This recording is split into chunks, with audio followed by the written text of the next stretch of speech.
नमस्कार। टॉक में जब से भारतीय जनता पार्टी के राष्ट्रीय अध्यक्ष नितिन नबीन ने दौरा किया है, तब से राजस्थान की सियासत में हलचल लगातार बढ़ती जा रही है। हमने देखा नितिन नबीन से ज्यादा सुर्खियों में रहे राजस्थान बीजेपी प्रभारी राधा मोहन दास अग्रवाल और उनका भाषण, और ये कहें उनका जो एक तरीके से वार था सचिन पायलट पर कि टोंक में जब उन्होंने सभा को संबोधित किया, उन्होंने कहा कि आपका जो विधायक है वो तो टोंक का भी नहीं है, चलिए वो छोड़िए, वो तो राजस्थान से भी नहीं है। वह उत्तर प्रदेश से आता है, मैं खुद उत्तर प्रदेश से आता हूँ। मैं कभी नहीं सोच सकता कि मैं यहाँ पर विधायक का चुनाव लड़ूं। जब से उन्होंने सचिन पायलट को बाहरी बताया है, तब से राजस्थान की सियासत में भूचाल मचना शुरू हो गया है। सचिन पायलट जो कि बहुत ही कद्दावर नेता माने जाते हैं राजस्थान में, युवाओं का चेहरा बनकर उभरे हैं राजस्थान की राजनीति में, उन पर ऐसे आरोप लगाना एक तरीके से राजस्थान की सियासत में बवाल मचा देने जैसा है।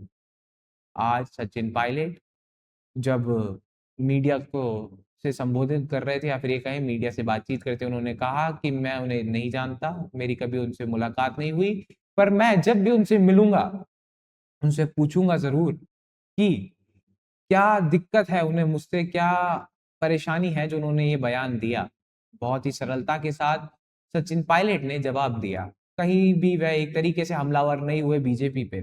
और यहीं से फिर से अटकलें शुरू होती है कि जिस प्रकार राघव चड्ढा एक तरीके से जब भी उन पे कांग्रेस या फिर बीजेपी हमला बोलती थी तो कांग्रेस को जवाब दे दिया करते थे, बीजेपी पे चुप रहा करते थे। उसी प्रकार इतना बड़ा हमला पायलट के गढ़ पे उनपे बोला गया, टॉक में उन्हें बाहरी करार कर दिया गया, एक तरीके से इतने बड़े बड़े बयान दिए गए, भरे मंच से भरी सभाओं में एक तरीके से उन पर लांछन लगाए गए, पर सचिन पायलट कहीं ना कहीं चुप थे। इसकी वजह क्या हो सकती है? क्या सचिन पायलट एक सॉफ्ट कॉर्नर रखते हैं अभी भी बीजेपी के लिए? क्या उन्हें अभी भी उम्मीद है कि सचिन पायलट बीजेपी में आ सकते हैं, या फिर कहीं ना कहीं उन्हें पता है कि कांग्रेस में अगर वह रहेंगे तो जो मुख्यमंत्री का पद है अशोक गहलोत उन्हें लेने नहीं देंगे। अशोक गहलोत ने भी जब ये राधा मोहन दास अग्रवाल ने जो स्टेटमेंट दिया था टॉक में कि सचिन पायलट बाहरी है, तो उसके बाद अशोक गहलोत का भी मीडिया से वार्ता करते हुए बयान आया था कि उनके जो पैर हैं वह कांग्रेस में ही हैं।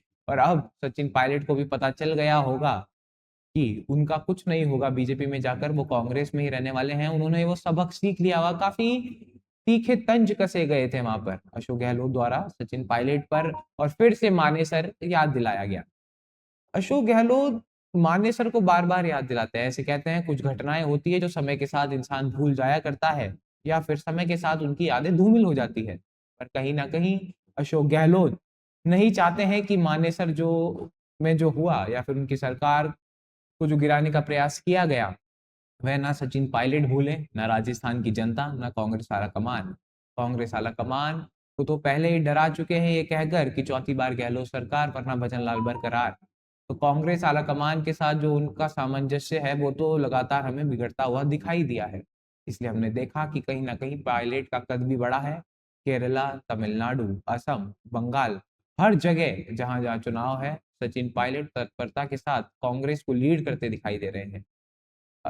राहुल गांधी के बाद जो सबसे प्रमुख तौर पर एक तरीके से अभी चेहरा बनकर उभरे हैं उत्तर भारत में, वह सचिन पायलट हैं। कहीं ना कहीं खुद को मजबूत करने का सचिन पायलट कांग्रेस में प्रयास कर रहे हैं, पर फिर भी बीजेपी के खिलाफ बयान देने से कहीं ना कहीं पीछे हो रहे हैं, या फिर खुद को बचा रहे हैं।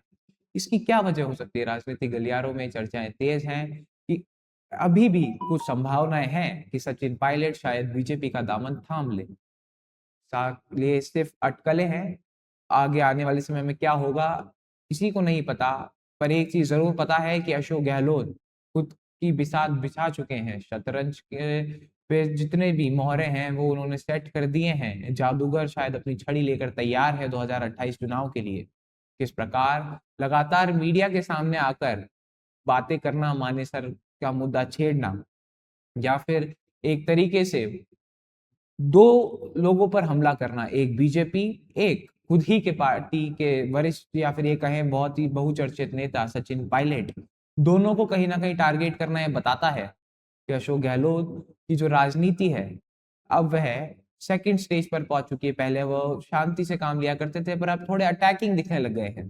ये बताता है कि अशोक गहलोत किस प्रकार से एक तरीके से हमलावर हैं और खुद की राजनीति को मजबूत करने का प्रयास कर रहे हैं राजस्थान में। क्या अशोक गहलोत 2028 में अगर कांग्रेस जीत कर आती है तो मुख्यमंत्री बन सकते हैं? क्योंकि वह खुद तो सपने संजोए बैठे हैं, पर कहीं ना कहीं कांग्रेस आलाकमान या फिर ये कहे राहुल गांधी चाहते हैं कि सचिन पायलट मुख्यमंत्री बने अगर 2028 चुनाव को में अगर कांग्रेस जीते तो। वहीं हमने देखा गोविंद सिंह डोटासरा और टीकाराम जूली, ये दो ऐसे नेता और हैं जो कहीं ना कहीं खुद की राजनीतिक संभावनाओं को और प्रबल करने में और खुद के मुख्यमंत्री बनने के सपने को साकार करने में लगे हुए हैं। पर इनकी जो दौड़ है वह बहुत लंबी है, इनके लिए दिल्ली अभी दूर है। पर सचिन पायलट के लिए दिल्ली दूर नहीं है, क्योंकि दिल्ली में ही उन्होंने खुद के सबसे विश्वासु और सबसे एक ये कहे कि सबसे अपने प्रमुख मोहरे को बैठा दिया है विनोद झाकर, एनएसयूआई का राष्ट्रीय अध्यक्ष बनाकर, जो एक तरीके से मजबूत कर रहे हैं सचिन पायलट को और उनके संगठन को। वहीं हम देखें तो अशोक गहलोत कहीं ना कहीं पीछे रहे हैं। हम देख रहे हैं राजस्थान में भी अभी युवा कांग्रेस अध्यक्ष के चुनाव होने वाले हैं। अनिल चोपड़ा, अभिषेक चौधरी लगातार टक्कर में हैं और लगातार जैसी खबरें हैं शायद अनिल चोपड़ा बाजी मार ले जाएंगे। पर सबसे बड़ी बात यहाँ फिर निकल कर आती है कि अनिल चोपड़ा हाल ही में मिले थे हनुमान बेनीवाल से, और हनुमान बेनीवाल से जो उनकी मुलाकात हुई वो काफी सुर्खियों में रही।